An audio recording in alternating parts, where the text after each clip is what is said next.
Welcome to the J Squared Horror Podcast. I'm Josh. And I'm Jake. On today's episode, we are going to dive into The Shining. Yes, one of Stanley Kubrick's most famous films, and a film that's always been open to many discussions and different observations and ideas of what the movie means, what different plot points mean, and we're going to just dive into our own personal opinions of the film. Yes. It is an iconic film that withholds all time can throw at it. I mean, there's literally, it came out, what, in the late 70s?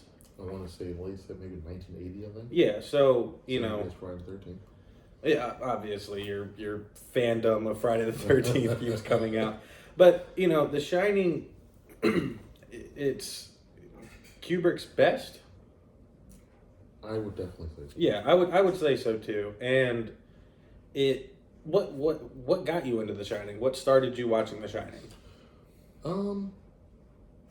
I think honestly, it's just I've always been a big Jack Nicholson fan. Mm-hmm. I do love Batman, so seeing him in the Joker, seeing him as the Joker, Yeah, was big for me. And then after seeing that, checked out The Shining, another movie with an axe killer. So yeah, I know that's your favorite. Definitely in on that, and just the psychological standpoint of it.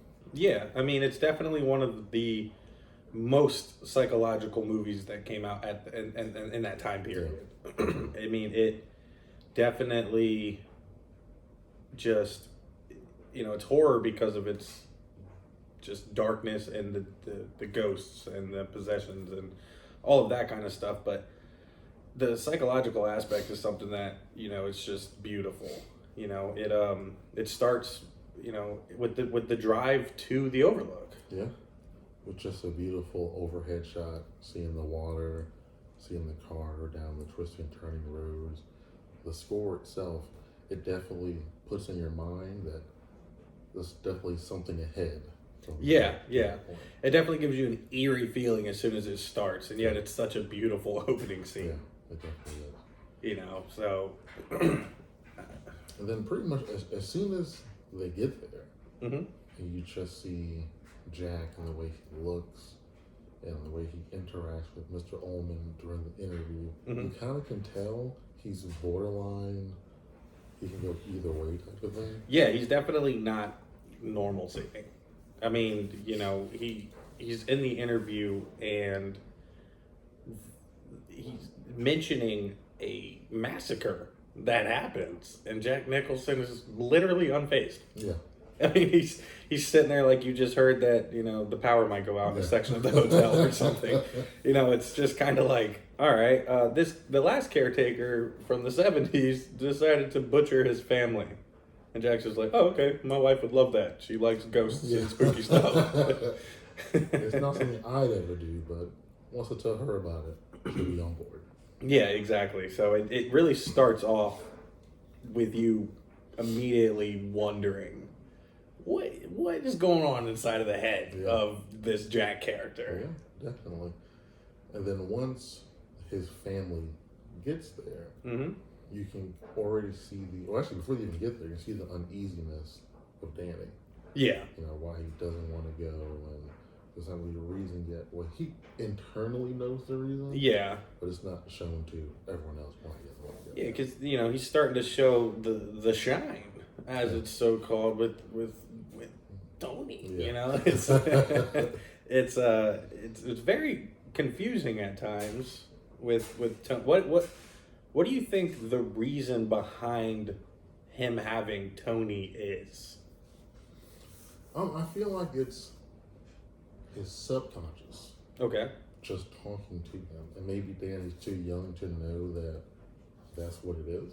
Yeah. You know, so it's just him from the future, different point of view, kind of giving the signals that the Overlook is not somewhere you want to go. What's going to happen to you, your family, bad things happen. Like when he was talking to Halloran, and he asked him point blank, you know, has bad things happened to you? Yeah, you know? yeah. And, you know, it's interesting because the blood elevator scene happens prior to them showing up, does it not? It does, yeah. Yeah, so the shine is clearly a way for him to somehow see the future. Yeah. And I guess Tony is his is his way of, I guess, just understanding it. Do you come to terms with it? Yeah, I think that's probably the best way to put it. It just helps him cope with and prepare for what is coming when they get the Overlook. Yeah, yeah. And it's interesting to see how it takes a toll on him too, because when that first real shine happens, he blacks out. Yeah. A doctor has to come and check on him, It's like, oh, clearly he's not used to that side of Tony or the shine. Yeah, probably up until that point, that's probably the biggest message he's probably gotten from Tony. Yeah. There's so much evil that is at the Overlook. Pretty much like a warning to not go almost. Yeah, yeah. And Tony was able to just prepare the poor little kid for the nightmare that he's about to get into. Pretty much. So I know some people's interpretation is that the shine is strong in children. Because they have innocence. Yeah. But so for Dick Halloran, before he even interacted with Danny, was able to already pick up on what his nickname is. Yeah. So I guess my question would be, were they shining before he got to the Overlook? I wonder if there's like a GPS radius of like when that thing starts to pop on. Is it like a homing beacon that just starts going off? Well, I feel like they can probably sense others like them out there. I think that comes with age. Yeah. Because obviously Danny can't pick up on any of it. Yeah, he has no idea. No idea. He just knows that Tony goes from his mouth to his tummy. Yeah, and he tells him not to even talk about it to other people. So there's no way he can pick up on other people that have it as well. Yeah, yeah. And it's interesting to me because, you got Dick, who can clearly shine. He's susceptible to things. Mm-hmm. And it kind of takes me aback that he doesn't warn Danny more about the hotel. Like, it seems like he's unaffected by the monstrosities that hide in that hotel, other than room 237, which he's just like, don't go in there. Yeah. There's nothing in there. Don't go in there. So what do you think, Kubrick or the story was going with that? I mean, would you consider it a plot hole? Would you just consider it happenstance? I feel like Dick not warning him more. Yeah. Or not being aware of the demonicness of that hotel. Well, I feel like he works there. So he's fully aware of what happens there. But I feel like it's something that's a necessary plot device. You feel like it is? Yeah. That he doesn't share more? Yeah, because if he tells him, hey, hotel's haunted, you and your family should get out of here. One, he's going to sound crazy talking to his mom or his dad. One. Yeah. His mom already kind of iffy and sure about the whole Tony finger thing, so. But at it's like, to me, it's a loss. It gives me an L. Really? Yeah. It annoys me. That plot hole. Him not warning him more. Warning Danny more. Okay. I don't care. I know the parents might not understand, but I feel like that ice cream scene in particular could have been so much more beautiful or interesting. Well, let me ask you this: what do you feel he should have told Danny? Don't follow the little girls, man. these cute little twins, man. Don't even be attracted towards them. I mean, I understand you're a little kid, and it's spooky, obviously, but just tell him to kind of keep his head on a swivel, Keep his head on a swivel. But I feel like if the information was given to him from Danny to his parents, it's not like Danny can get in the car and drive him back home. Yeah, and obviously Jack would have argued that, because as you see throughout the film, he feels it's a contractually obligation to stay and finish his job at the hotel. The two of them, they have a strange relationship. Who's that? Danny and Jack. Well, at points it's beautiful. I'm always thinking, is that his adopted son? Is that his real son? I mean, your dynamic is very strange. yeah, it definitely comes across weird and ingenuine at times. Yeah. But I think, I mean, I was born in the '90s, but I think that's kind of dad-son relationships. Yeah, I agree. In that era, my dad and I are the exact same way. Yeah, it's just like tough love. Get up. Yeah, I yanked you up when you tossed my papers on the floor and dislocated your shoulder, but like shit happens, kid. Yeah. Like, listen. Yeah. And it's it's just, to me, their relationship is done very well for the time. If I was to think about what it was like to have an overstressed out dad in the 70s that was attempting to do his biggest project yet. Yeah. I mean, so do you think that their relationship played a part to the unraveling mentally of Jack? No. Not at all. No. Okay. It's, I just feel like as we stated, Jack was already unraveled. Mm-hmm. Just give it a second. Just let him sit alone with his typewriter for a little bit longer. We're getting there. Just give it a second. And it's to me, it is properly done, but I don't think with or without it, it would have changed Jack's character. Just their relationship in particular. Okay. That's what I think. I got you. All right. Yeah. So I guess as the time goes on, after a stay at the Overlook, Yeah. obviously Jack slowly dives more into complete insanity. Yeah. I guess at what point do you feel he just snaps completely? There's a scene where you see him kind of staring out of a window in the Overlook. He's like, what, turtleneck, sitting on the side of the bed, or just standing there, I can't remember exactly. Where I feel like most people are going to be like, that's it.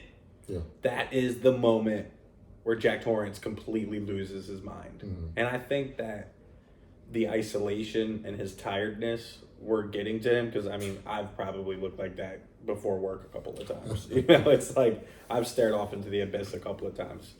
But to me personally, I think that the bar scene is crucial to Jack's final snap.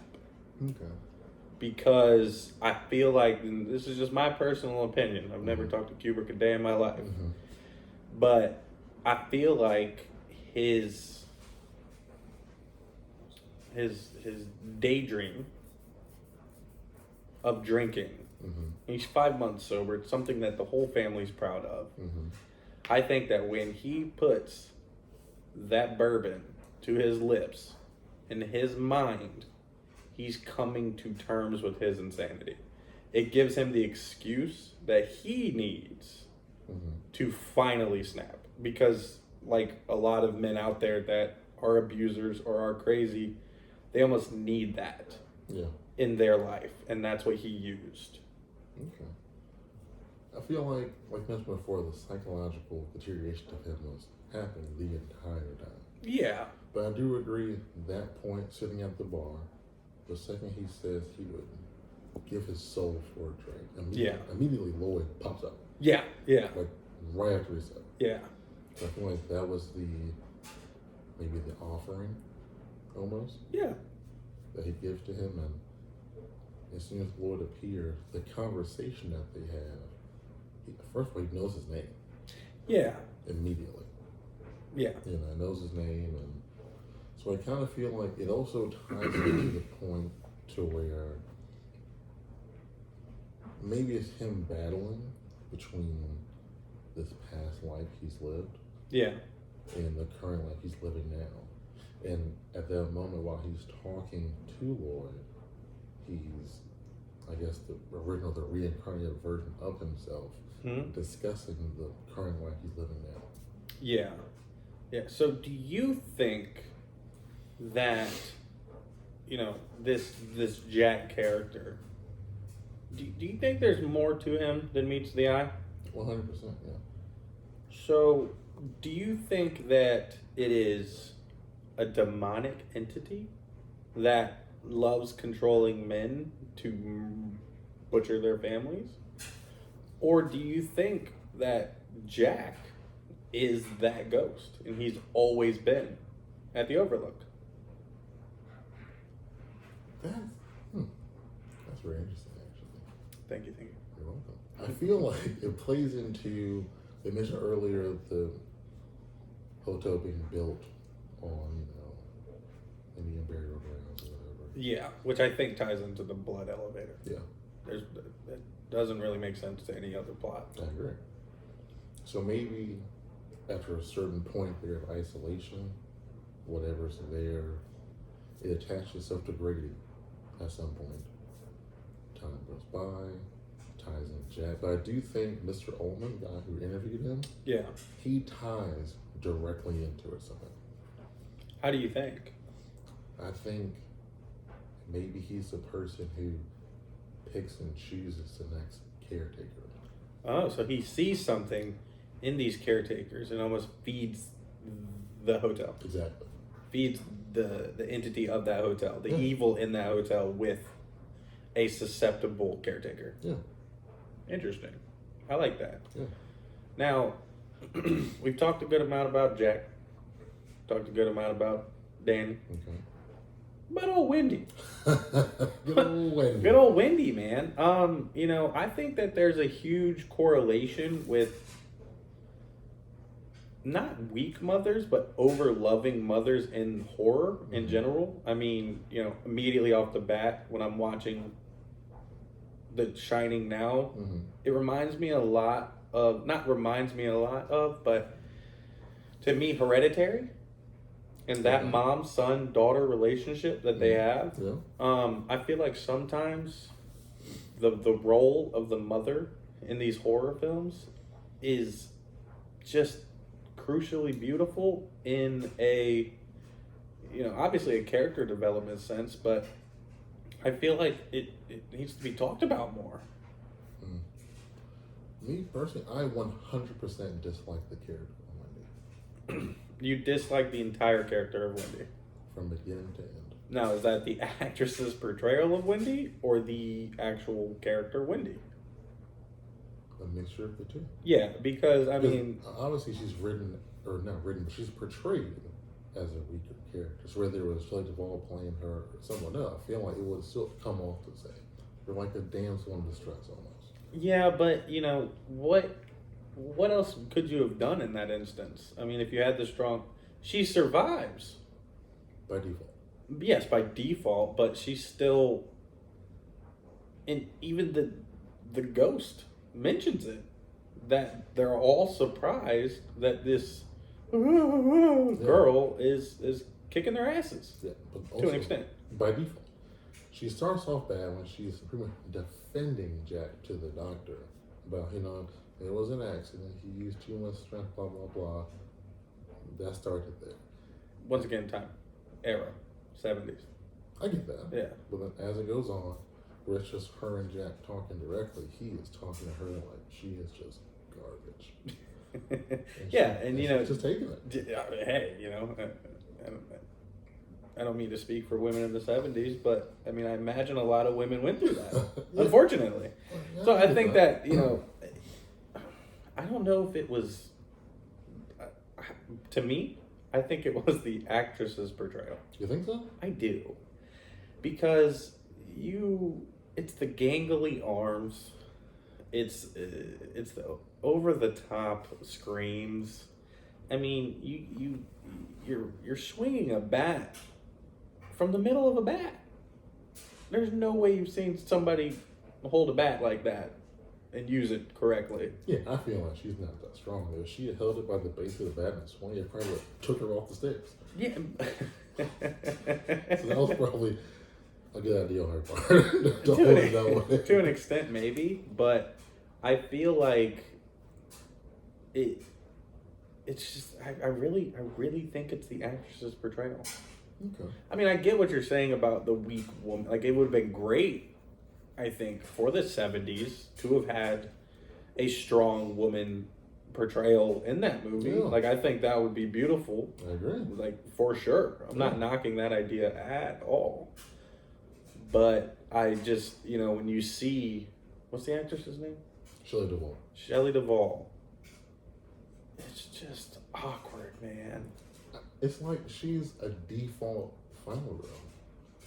Like, final girls are known for fighting back. They deserve the right to make it to the end. She just made it to the end because Dick showed up and distracted. Yeah, him. Yeah. If it wasn't for Dick showing up, she would probably be dead. Yeah. And just you're telling me you're gonna let this guy swing an axe at your door. Mm-hmm. You've already tried to fit out of a window that barely fits your kid 2 or 3 times. Yeah. So the survival instincts were zero. Yeah, that was not thought out at all. I mean, obviously that scene gives us the most iconic scene in the movie. Yeah. Here's Johnny. But it's just like she can't unlock the door. She just awkwardly gangles those arms around. Yeah. She running around the knife just all over the place. Yeah. It's the ooh. Yeah, it's too much. Too much.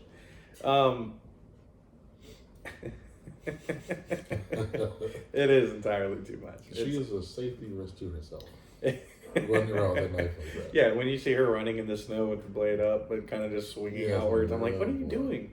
You fall one time, you're dead. Yeah, literally. Yeah, you're dead.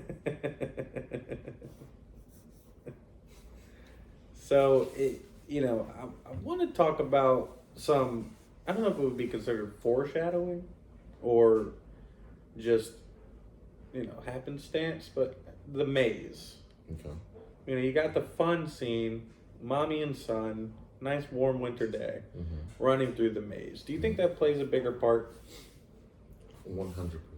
Okay. I feel like even though Danny has his shine thing going on, him going into the maze beforehand and going through it helps him with the instinct that when he's running away from Jack, I know my way around this maze.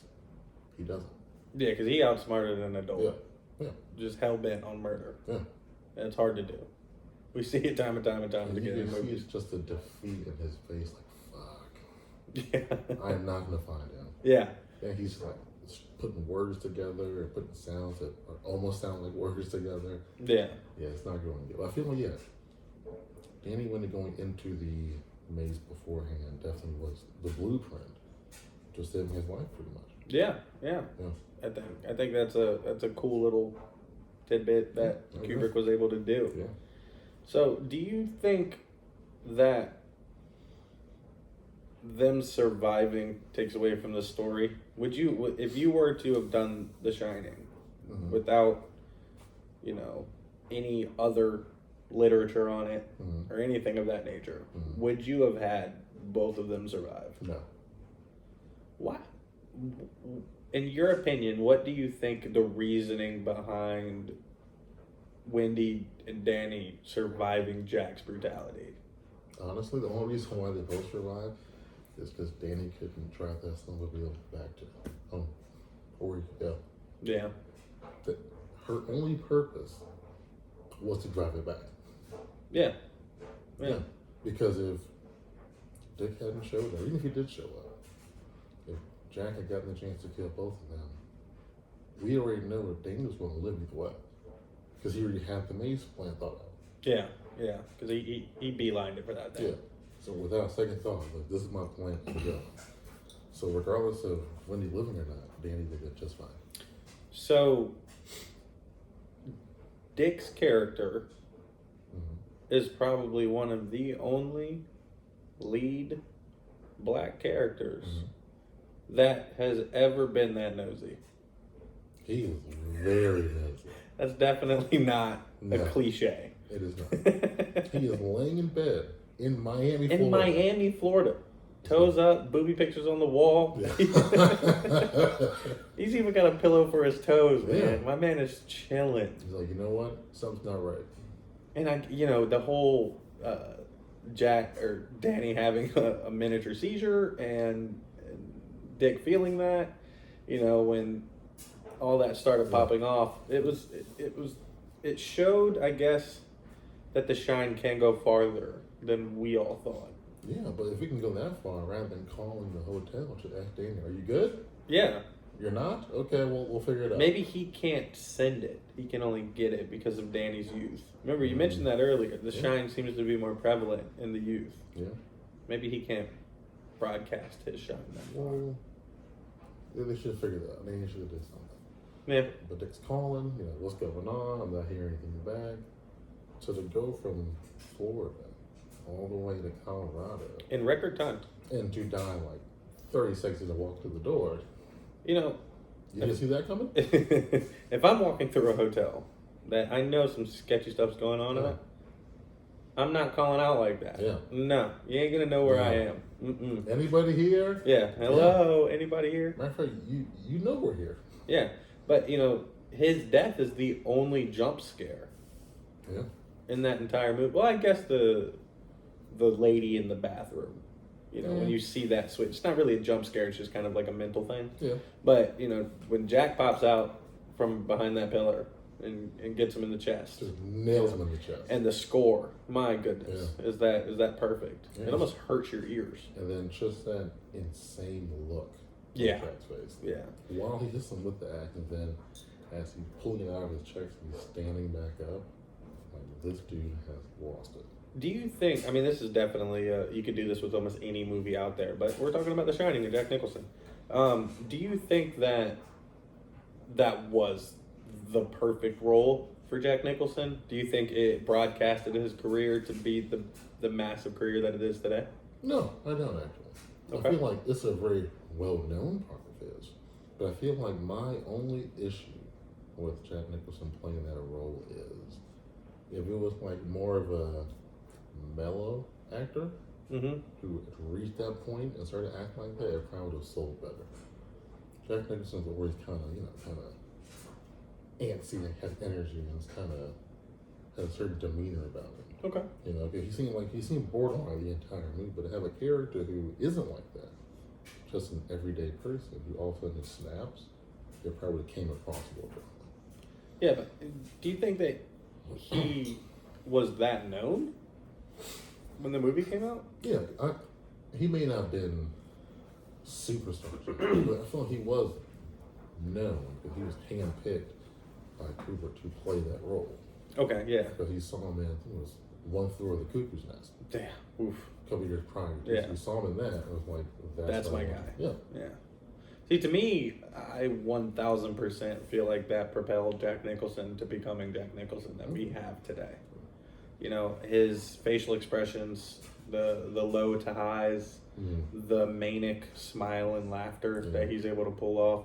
I mean, it's just, it kind of brings you to Robert Englund and Freddie. Yeah. There's certain people that were meant for certain roles. Jack Nicholson was meant to be Jack. Okay. So I guess with Shelley Duvall playing Wendy, it kind of portrayed that character a certain way. Do you think if someone else played Jack, that character would have came off Awkward. awkward, really? Or not authentic. Okay. Jack Nicholson's role and portrayal in that movie seemed like you were just recording Jack Nicholson being Jack Nicholson. Like, I think everybody should watch out and not leave Jack alone for over a month. Yeah. Because he would start just axing everybody around.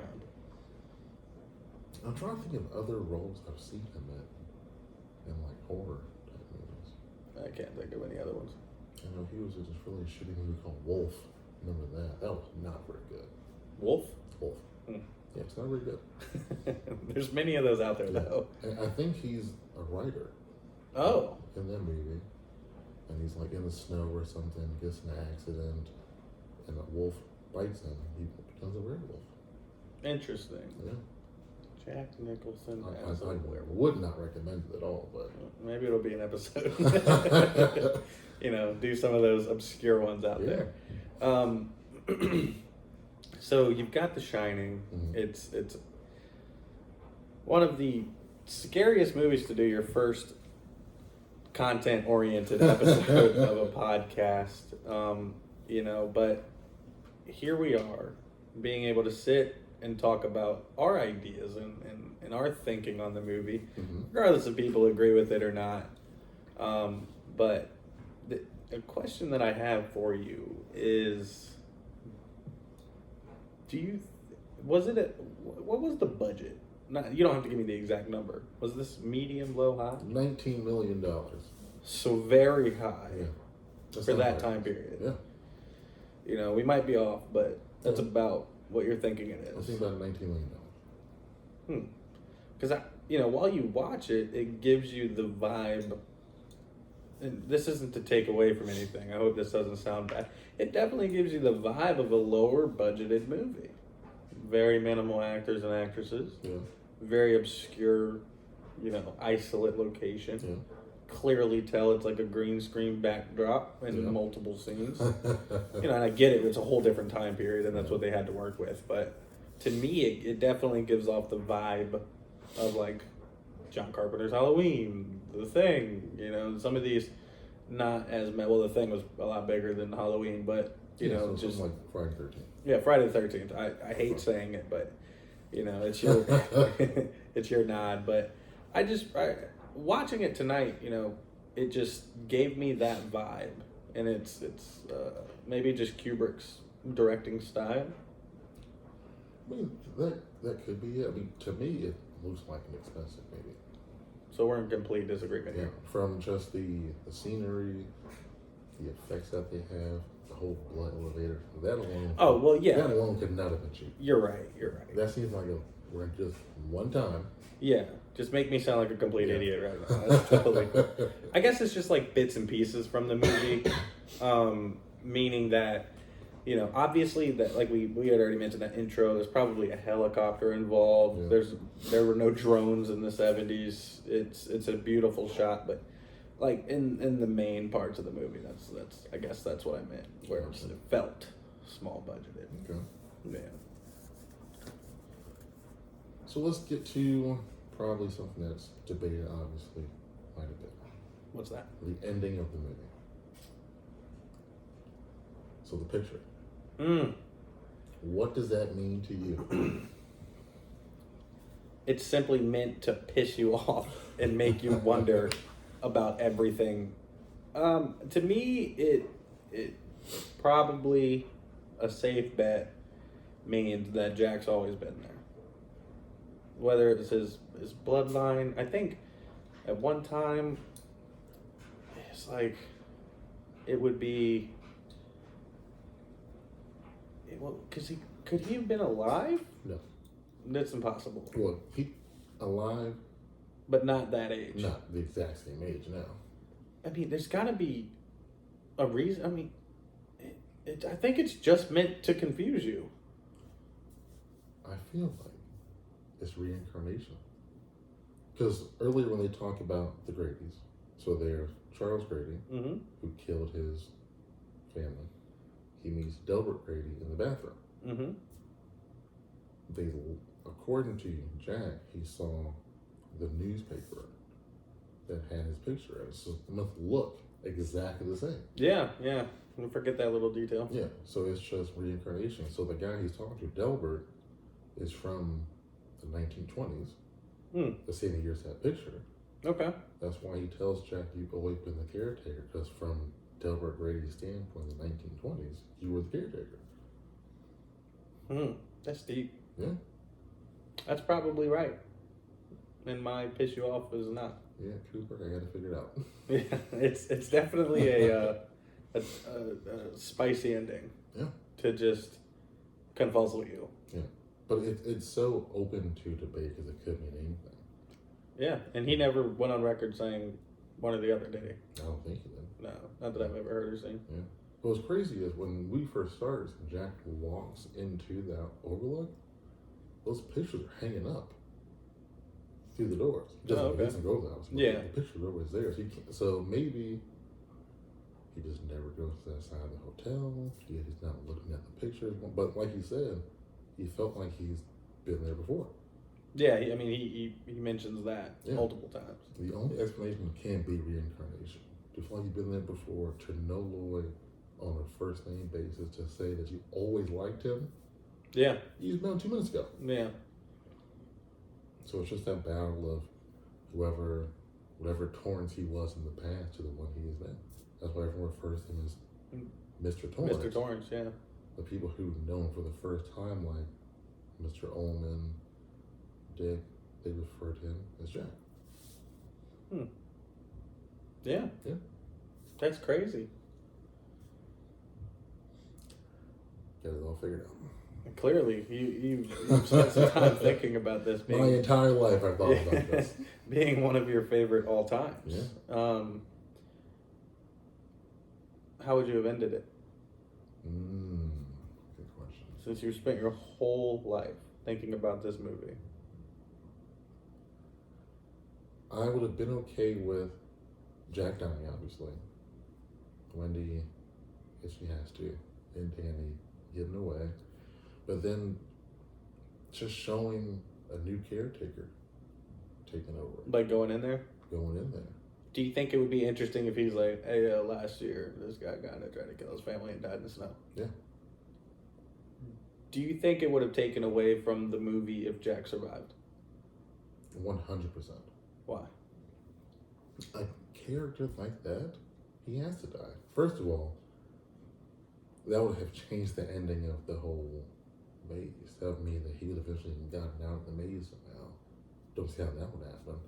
Yeah. But with Grady, them dying, or one of them, or however they have that situation, reincarnation, that whole thing happening, I feel like Jack was destined to die at the Oracle. Okay. Yeah. So you feel like it would just be a complete crapshoot if he survived? It would make even less sense than it does now. It'd be even more open to debate if, okay, well, Jack lives. At that point, where does he go? He doesn't go back home. Yeah, yeah. I mean, and he also killed the coward, so yeah, very true. He would be locked away for life. Yeah. Do you like the way he died? Yeah. Just taking a nice little seat in the snow. Yeah, just like, I'm done. I've done what I could. Because I feel like he must have just felt so defeated that he failed the mission.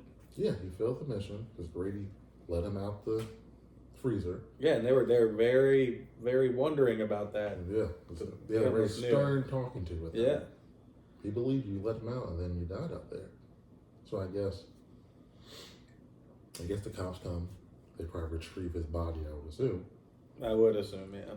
And then the spirit of the Torrances stays in the Overlook. And I guess, so my thought would be, so the next time someone else comes take over as the caretaker, maybe instead of seeing Grady in the bathroom, they see Jack Thomas in the bathroom. And they've heard about Jack Thomas. Yeah, sorry about the sound of radio, guys. I love Jack Thomas. Yeah. So you would have it to be everything ends the same way. Do you keep the picture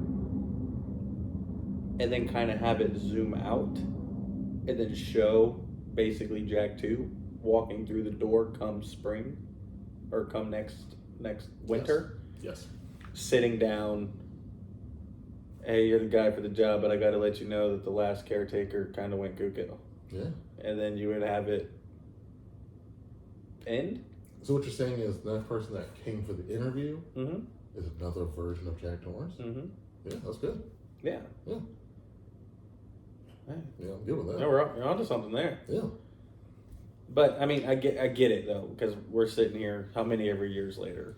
Yeah. You don't know the success of a movie when you're creating it. Yeah. You know? So, but that would be... That'd be perfect. Yeah. Or even just the idea earlier of if it's someone new and they go into the bath and they see Torrance instead of Grady. It's, you know.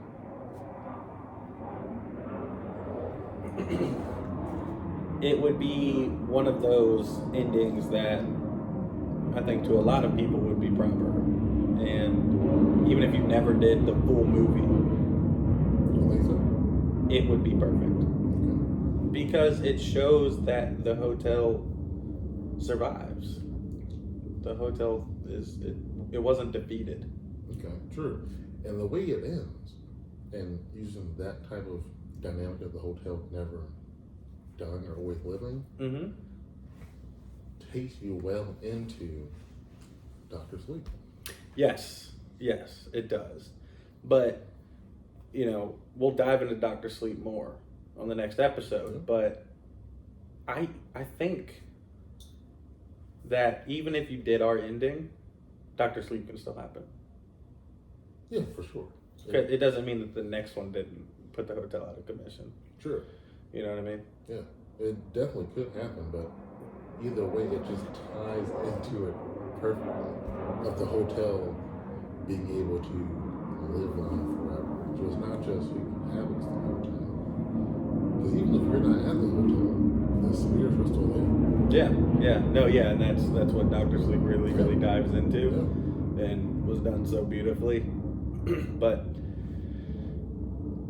it would be, I think it'd be so much better of an ending than, just the picture. I mean, the picture's good. The picture's great. The picture allows for opportunities like this. Just sit and talk about it and pick it apart. But yeah, I guess it's one of those things too, when it goes into different endings of what could have been. I'm sure they recorded alternate endings. But we're like, nope, this one we're gonna go with. Yeah. Just to confuse people for generations. Yeah, for the rest of their lives. Oh man, that is an intense movie for just the highs and lows of emotions. Yeah, I agree. The Shining definitely takes you on a roller coaster ride. Yeah. From beginning to end. Yeah.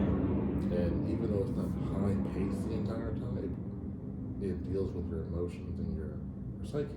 It really, the entire movie. Yeah, it really clicks on your noggin. Yeah, even the small things you think aren't big, like the design of the building. Yeah. When they're walking through it, you think it's not a big deal, but from the shot they show leading up to it, the way the building is built, when Jack comes through, goes to the front desk, hangs out right, and that first door on the right, for just the design of the building, that office shouldn't have a window. So it's already psychologically putting you like, this thing's gonna take you for a ride. Yeah. That's super nerddom right there. Yeah, and I love it. Yeah. But I never knew that. Never knew that little tidbit of information. That's interesting. Yeah. Just pull out the blueprint of the overlook and check it out. Jack Nicholson took a right here. Went through this door here. There's a window. Yeah, should be just wall. Yeah. Yeah, man, that is a beautiful film. It is.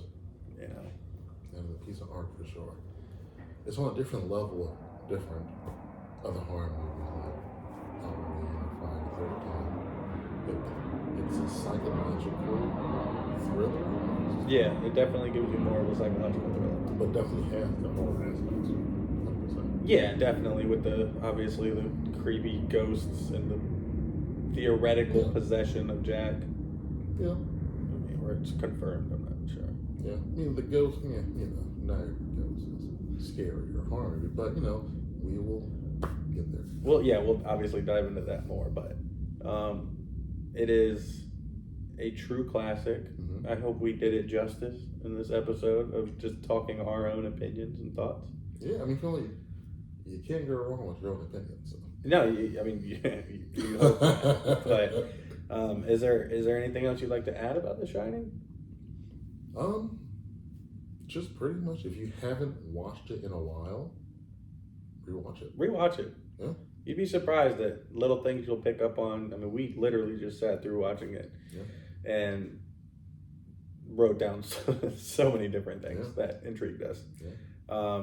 It is definitely one that we would love feedback on. Yeah. So after you rewatch it, you watch the video, leave some comments. Yeah, let us know. Give us your feedback. Anything we missed. Anything we messed up. Yeah. Any ideas that you think are absolutely stupid that we stated today? Yeah, let us know. If you find I'm wrong about the window office thing, let me know as well. Yeah, let them know how. Because my man Jake here is a stickler. I got the blueprint for accuracy. Oh man, yeah, we would love as much feedback as possible, guys. We want to be one of those podcasts that's very interactive with our fan base. You know, there's a YouTube now. We're on Spotify for sure. We're working on getting on the other ones. Bear with us. We're trying our best. Anchor, you can definitely listen to us on Anchor, Spotify, YouTube. We do have an Instagram page, J Squared Horror Podcast. And if you click on the link in the bio, you can actually go to our website and there is a form you can fill out. Yeah, so we're taking any requests or anything you want us to cover. If you have a favorite movie you want us to sit and talk about, we can do that as well. Yeah, and please, the more obscure, the better. Yeah. We actually had our first submission. We had a fan reach out and they want us to do an episode on It. Which would definitely be fun. I think they mean the new It. I would think so. I mean, we could do it all, but I love Tim Curry, so I'll do that one too. Oh man, the Tim Curry one, it terrified generations. It did. But big shout out to Braden for being the first one to, let us know what he wanted to hear. Yeah, we appreciate that. Definitely love the feedback. We do. If you guys please feedback. We're new at this. As you can tell. Yeah. We're very new. We're very new. We really just want to do something completely different that hasn't been going on that we've noticed in some of these different podcast channels. And we want to be very interactive and very different. We don't want to just do movie reviews. We want to find the most obscure films. Jake's a big fan of brutal axes. So if you find anything with that, send it our way. We will definitely cover it. We will. 100%. Like we mentioned, please tune in next week. We will be doing Dr. Sleep, which is a big, big favorite of ours. Yeah. Obviously a beautiful, beautiful second to an untouchable classic. Yeah. So Dr. Sleep, will that be coming out on, was that Tuesday? It'll be next Thursday. Next Thursday.